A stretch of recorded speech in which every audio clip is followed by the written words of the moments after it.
Hey guys, it's Mitch. How's it going? We're getting back on the Uncanny train, and once again, we're hitting an issue where a soon-to-be superstar artist got his first shot at the X-Men. Last time it was Rob Liefeld, and this time it's going to be Jim Lee. This is Jim Lee's first attempt at drawing an X-Men comic. We're looking at Uncanny X-Men number 248. And so what's been going on in the X-Men so far, we're still kind of in the after effects of the Inferno crossover. I think we're getting reasonably far away from that now. But we've still got the thing going on where there is no big storyline for Chris Claremont to work up to. And that's actually going to be the case, well, I guess for the next couple of years, really. The next big thing, if we're leaving aside Acts of Vengeance, is, I guess, the Extinction Agenda. So what we're going to get in the meantime is a lot of 1, 2, and 3 issue storylines, while Chris Claremont kind of slows down, resettles, and refocuses. And Mark Silvestri's still the regular penciler on this. You know, it's the usual deal. He'll go for a good 5, 6, 7 issues at a time, and then he's going to need a month or two off to catch up. So, interesting choice in this case to pick Jim Lee. I mean, Jim Lee hasn't really done anything X-Men related up till now, other than the Wolverine crossover and Punisher War Journal, I suppose. Actually, that would have been not too long before this, so I imagine it's a case where fans responded well to Jim Lee's version of Wolverine, and wanted to see him try the character again. I mean, you know, too bad that Wolverine isn't in this issue. That's okay, though. We'd fix that for his next stint. But yeah, in the meantime, Jim Lee's been doing a whole bunch of Punisher War Journal, and I think slowly building his popularity there. I don't think this is going to be the issue that would make the fans think Jim Lee needs to start doing more X-Men. This is kind of a humdrum issue, really.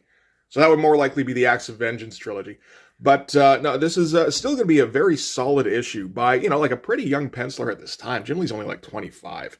So we can get right into it. We can start with the cover. That's a pretty solid drawing with a good composition. Get our main focus here in the front with, you know, the prone Storm, and then our focus here really with Colossus and Havoc. And Colossus asking, why, Havoc? Why did you kill Storm? Which I love to think of as just like a candid out-of-context quote. Like that was in the book. And Havoc had an answer ready. And the real point of the issue is finding out why exactly would Havoc kill Storm. That's important information to have. But yeah, very solid. Some good detail stuff going on. Nothing great. I think the most interesting thing here is probably Jim Lee's version of Colossus, which looks fairly Art Adams influenced. Oh yeah, I forgot how this comic starts. After saying that Wolverine isn't in this issue, we're going to start things off with Jim Lee's version of Wolverine, which, again, I think people probably wanted to see more of. And we're going to start off with a little bit of shock value as Wolverine leaps towards us and then gets cut down immediately. And the narration says, you know, his name is Wolverine. He's the best there is at what he does. It isn't enough. So yeah, this is going to be written by Chris, of course. It's going to be penciled by Jim Lee, inked by Dan Green. I think this might be the only issue where Dan Green is going to ink Jim Lee. And it's a weird look. It does feel like a mix of, you know, Jim Lee and Outback era Mark Silvestri as a result. And I guess just kind of goes to show you how much influence Dan Green had on the finished product. But yeah, you know, strong start, good pose, decent foreshortening. You know what's interesting? I was just thinking about the beginning of Jim Lee's run on Uncanny in 268, where, you know, we open with the foreshortened shot of Captain America coming towards us. And I was kind of wondering, like, how much of that is actually Jim versus how much is people helping him out? Because it's a very nice finished piece. And around this time, Jim Lee still has some rough edges to him. It's like, I'm not 100% sure if he could pull that shot off. It's like, I don't know, there's bits of it in this shot here. We might as well break it out. But, you know, like the torso's properly foreshortened. It's I don't know, probably a bit stronger composition here. And it feels like he's worked out better placement of the leg here. I still think maybe this has a bit of help with it because it's it's so good. And as I said, around this time, Jim Lee isn't 100% Jim Lee yet. You know, like not the Jim Lee we would come to know. But yeah, I'd say at this point, Jim Lee is very solid. There's not a whole lot of drawbacks to his style. Although we're going to get one or two here. So we've got the Reavers going on. The Reavers were brought in at the end of the last issue. I didn't think there was much point in hitting issue 246 and 247, which is a story with Master Mold. I didn't have 247. And, you know, it's just a little two-part story that I don't think affects the overall storyline very much, so I thought it was okay to skip over in this case. But yeah, at the end of that, the Reavers show up, and it looks like they're going to be focusing on the X-Men again. So we get our big spread where we reintroduce the Reavers, get them all in pretty much full figure standing here, get all their names associated. We're not really going to get much in the way of personalities for these guys, but we do just get kind of a general feel of what the Reavers' attitude is going to be. Which is that they're big, tough cyborgs, They like their technology, and they think it's more than enough to take care of the X-Men. And, they've got a bit of a grudge against the X-Men. The X-Men booted them out of their base in Australia there, so I imagine they want to, get a little bit of payback. And that's a pretty good two-page spread. And I think when you first do the page flip and you see, what's essentially a bloody Wolverine, particularly with all the red down here, that's a little surprising. Lying there in a heap, even if you do see all the cybernetic bits underneath, that could just be Wolverine's skeleton under there, right? But yeah, this is an android copy of Wolverine that they're just shooting for funsies, by the looks of it, just to kind of show off how much of a bunch of big and tough cyborgs they are. Pretty good figures here, for the most part. Lady Deathstrike, her pose is a little weird, where her arms are a bit too short, which isn't, any kind of call-out. It's just a little weird to see early Jim Lee not quite knowing how to do proportion. The placement's a little bit off with these guys down here, that's fine, and not bothering with anything resembling a background, because we need some screen doors. I feel like Jim Lee later on would focus a lot on getting his backgrounds under control, but early on, he's all about screen doors.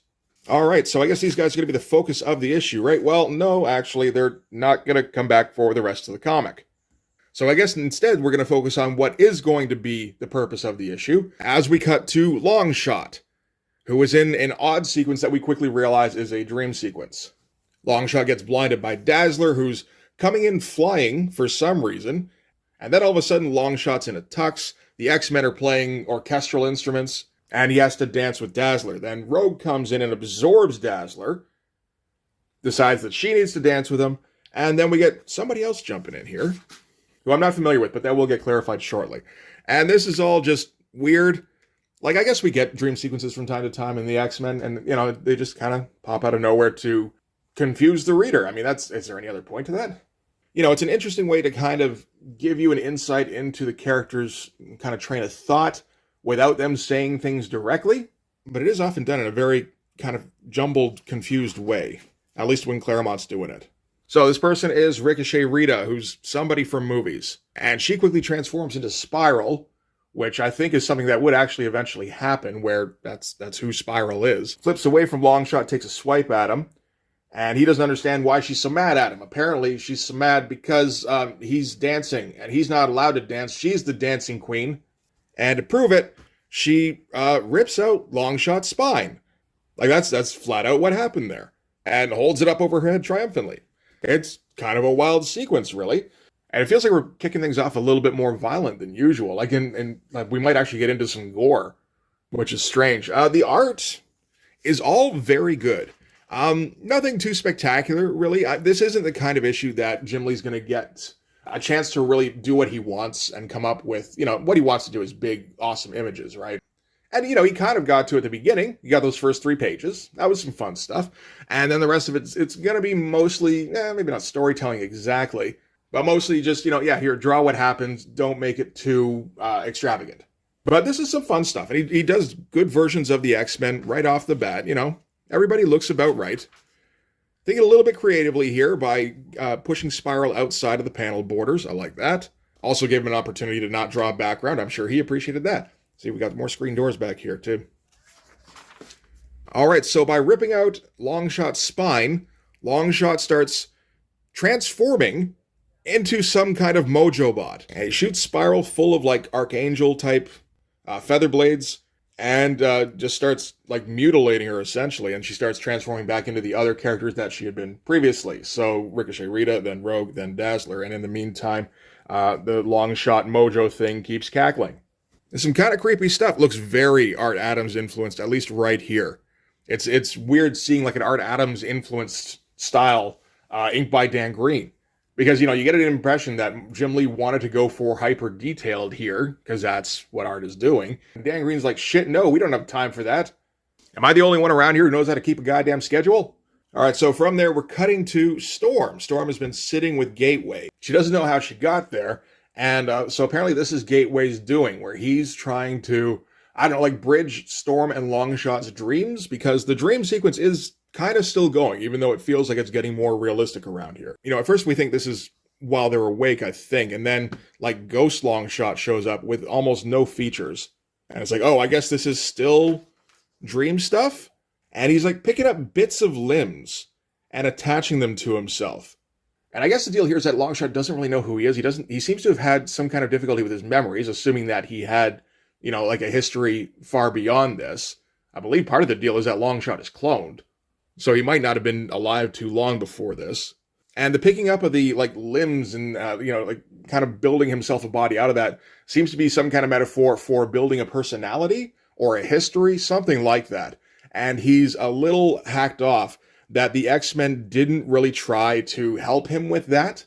And Storm's like, yeah, we don't really do that. Like, we're not your fucking encounter group, man. We're the X-Men. We get attacked by shit all the time. Like, people come in and they've got, sometimes fucked up backstories. And, if we can, we help out. But we didn't know a whole lot about you. You just seem to be having fun. So we were like, okay, good enough. Longshot's being weird and awkward, and he doesn't understand how people interact with each other. That's just Longshot being Longshot. And the upside of this is that Longshot feels that he needs to go off and discover himself, essentially. He needs to try and build himself up to be more of a real character before he can be in this X-Men comic anymore. So he's going to be leaving. We don't necessarily get that impression here, and we're not really going to get it hammered in or anything going forward. I think maybe we might not even notice that Longshot isn't a part of the team until a couple of issues from now, when you maybe go, hey, wait a minute, I don't think Longshot's been here for a while. When was the last time we saw him? And you see him giving this kind of goodbye, and then in a couple pages, people are going to refer to, man, I really miss Longshot being on the team. So just kind of a weird moment there, really. So yeah, starting off, this has been a weird, jumbled beginning, where it doesn't feel like there's too much that's interconnected, but it is kind of a refocusing. We're establishing a bit of a new dynamic for the team with Longshot leaving, and we're establishing a new focus in terms of a nemesis. And that's going to kind of be it for those two elements. The rest of this is going to be the character Nanny, who's going to attack the X-Men. I think this is just we've got 2/3 of an issue left, and there's not a whole lot left to do with these two storylines at this time. So I guess we just kind of have to come up with a short-term villain for the X-Men to fight that they don't have much of anything to do with up to this point. I think at least Orphan Makers showed up earlier in X Factor. Nanny seems like an Excalibur villain. It seems like something Alan Davis would draw. I don't know if that's the case. I think it might actually not be. But as far as villains go, Nanny and Orphan Maker kind of as B tier as it gets. So yeah, it just feels like filler stuff. And we're going to cut to Nanny's hideout, wherever that is. It's elsewhere. That's where it is. Start out with a group shot of the X-Men looking cool, so Jim Lee making his case to draw more X-Men. Nanny's deal is that she's aware that the Reavers are targeting the X-Men, and she has this weird thing where she, hyper-focuses on a group and decides that they need to be protected. And, of course, protection means, brainwashing them and swaddling them in weird armor and getting them to do her bidding. It's funny, I've seen shots of Orphan Maker before, and he looks like a typical, Deathstroke kind of character, really, where you figured he'd be a badass assassin. And then he starts talking like an 8-year-old boy, and it's oh, wait, what? Which, I don't really mind as a dynamic, because, we got enough Deathstrokes out there, even in 1989, I think. So yeah, Nanny's going to target the X-Men. We get, hey, look at the little Jim Lee drawing all them backgrounds. Good job. That's going to be the last of it for a little while. Got to get more screen doors in. And we're going to cut to Psylocke then in an underground grotto. I'm not sure where this is. I don't think I've seen this before in X, but whatever. Jim Lee's drawing Psylocke in a bathing suit. That would not be the last time that happened. So Nanny infiltrates the place. Psylocke doesn't sense her coming telepathically because for some reason, she thinks Nanny's a robot, although that doesn't appear to be the case. So I assume there's a reason Psylocke can't sense Nanny telepathically, but we're not going to find out what that is. And then Nanny does some kind of hypnotic thing or something. I don't even know if Nanny's a mutant, to be honest. Might be. Where all of a sudden, from Betsy's point of view, she's her childhood nanny, telling her to get out of the water, it's time to go get dressed. And we get Psylocke kind of slowly morphing back into a child, which is done a little bit awkwardly, but, not entirely unskilled in any way. And by the time she gets out of the water, this is her mentality, where she's, 6, 7 years old, and she's completely in Nanny's thrall. It's interesting seeing Jim Lee doing all of these small panels where not much happens in each panel, and he doesn't get a chance to draw anything particularly cool. I believe Bob Harris is the editor on this. Yeah, he is too. But, Jim Lee's not a name yet, so he doesn't get any kind of pull. Oh yeah, Bob Harris has been the editor for a year now at this point. All right, so from there we're cutting to Havoc and Dazzler going for a jog on the beach, and we start with Havoc saying, yeah, didn't think I'd miss Longshot so much. And that's all the reference we're going to get to Longshot really being off the team. Because he follows that up with first Rogue, now him, and Wolvie still Lord knows where. So we don't even really get the impression that he's left entirely. He just might be like, taking some time to himself. Maybe starting up a new miniseries. I kind of half wonder if that was part of the intention and then that just got scrapped. And there's a little bit of light flirtation going on between Alex and Dazzler that I don't think I've really seen before. I mean, Dazzler's always been hooked up with Longshot.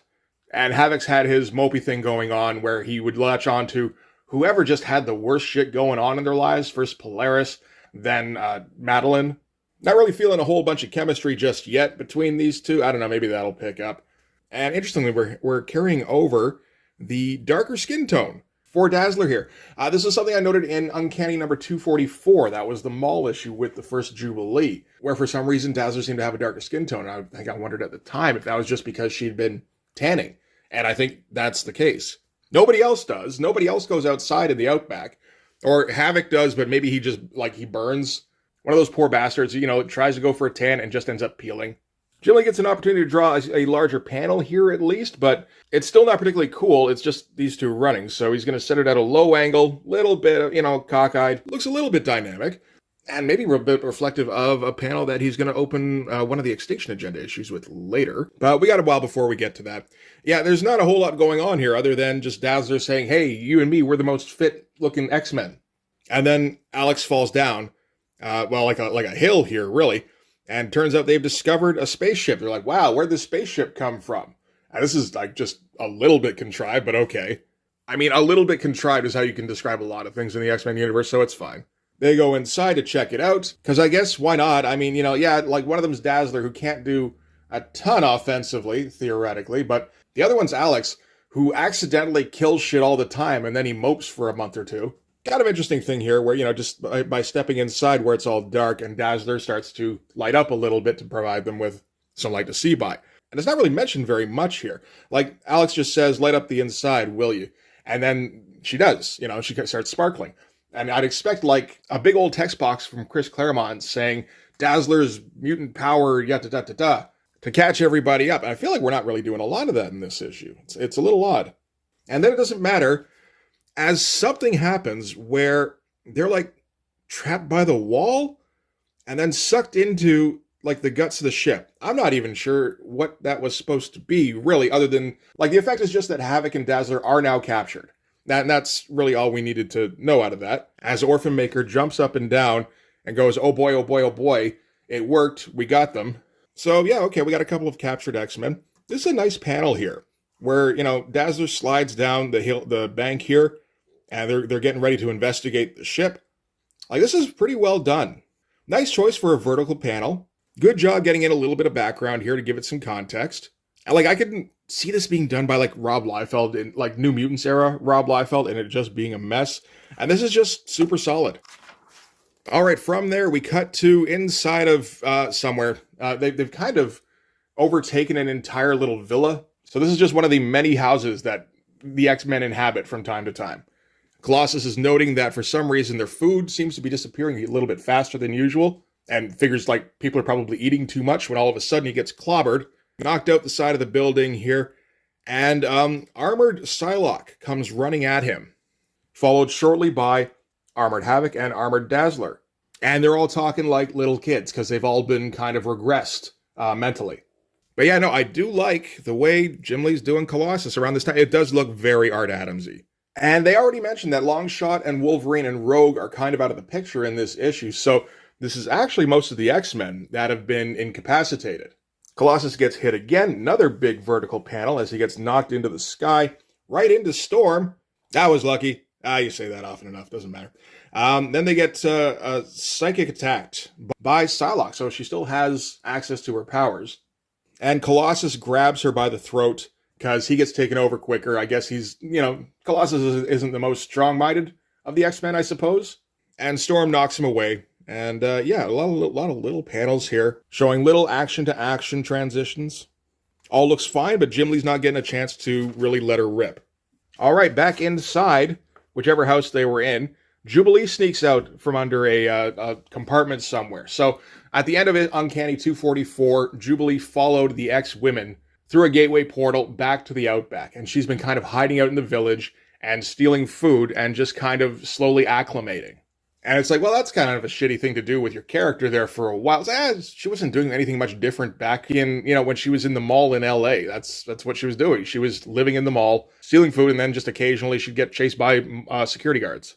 So she sneaks out to get some more, and while she sneaks out, Nanny comes into the house. So yeah, she just strolls right in and tries to capture Jubilee. And this is around the time when we're under the supposition that Jubilee has some kind of enhanced agility, which I don't think really gets expanded on much, but, again, early days of the character. And she's able to pop her fireworks and distract Nanny and escape once more under, I guess there's a network of little passages or corridors or something that she's able to sneak around in. All right, back to the others. Orphan Maker and all the X-Men that have been captured rush inside to help Nanny because Nanny's been knocked on her back and she's all egg-shaped and she can't get herself up. Kind of a weird way to end this conflict, but that's what we're going with. So yeah, all of the little bot suits and Orphan Maker run inside to try and help Nanny. I mean, they're little kids too. That's the deal. They all want to help their matron. Colossus is still getting knocked away from Storm here by the looks of it. So she just kind of directs him inside of the building that everybody's running into and knocks Orphan Maker on his ass as well. Yeah. Weird way to resolve that conflict. So Nanny and Orphan Maker and Colossus are kind of momentarily incapacitated, which leaves Storm to focus on the captured X-Men, who are proving to be a bit more than she can handle at the moment, particularly Psylocke. Psylocke keeps hammering everybody telepathically, but she is able to eventually get the upper hand by freezing the ground and then hitting them with Gale Force winds so they all kind of crash into each other. It's like, all right, we're getting a little slapsticky, but at the same time, the X-Men also have the mentality of little children, so we probably don't want to just punch them in the face a lot. That seems like a little much. Back inside the house here, Colossus seems to have had his head cleared by being thrown through a building. So Orphan Maker has to rush to Nanny's aid, and Nanny is still stuck on her back. And he scoops her up and flies her out of the building and up to their ship. And that's the end of the fight, really. I mean, kind of. The only thing is that Storm decides it's not the end of the fight, and she's going to go hunting after them. And we find out that over the course of all of this, maybe the major point of this was that Nanny was able to access the X-Men's computers, which has given her the ability to see the X-Men on recorded media. Because that's part of the whole deal from way back in X-Men, I don't know, it was 220 something, I think, where they got resurrected and they had the ability to, not be recorded on any kind of electronic media.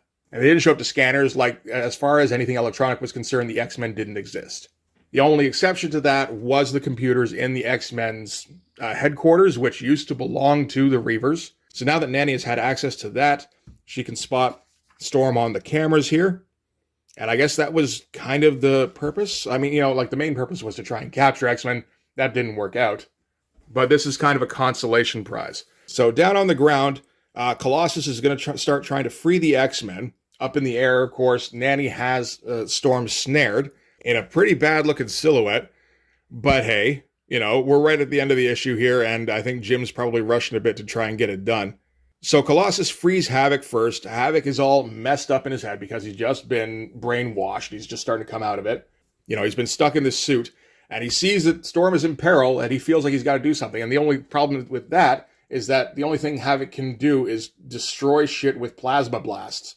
So he takes a shot at the ship, and manages to hit it, and shoots it down. Not a great-looking panel. This effect here is actually quite good. Where Colossus is huddling with Dazzler, and looking back over his shoulder. That all looks really good. The shadow and everything. That all looks great. Just the pose here he picked for Havoc, and the angle. It's a little bit of weak sauce. But hey, he's young and he's learning.